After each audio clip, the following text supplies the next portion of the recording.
অত্যন্ত দুঃখজনক যে চট্টগ্রামের হালি শহরে গ্যাস লিকেজ থেকে একটি অগ্নিকাণ্ড ঘটেছে, যেটাতে আমাদের ওখানে হালি শহরের অধিবাসী 9 জন একই পরিবারের, এর মধ্যে একজন প্রবাসী দেশে বেড়াতে এসেছিলেন। 9 জনই অগ্নিদগ্ধ।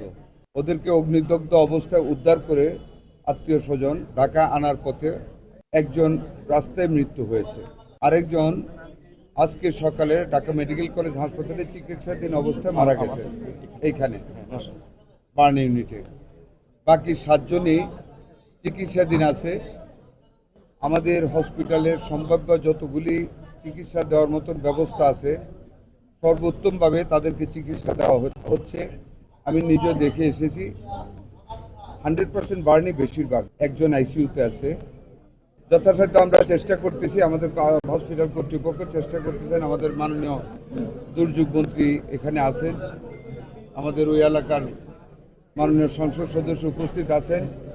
আমাদের অ্যাভেলেবল যত ফেসিলিটিস আছে, মেডিসিন আছে, সব হসপিটাল কর্তৃপক্ষ দিচ্ছেন। বাকি যদি আরও কিছু লাগে আমি আশ্বস্ত করেছি, আমরা উভয়ই আমাদের হাসপাতাল কর্তৃপক্ষকে আমরা সেটা যোগান দেব।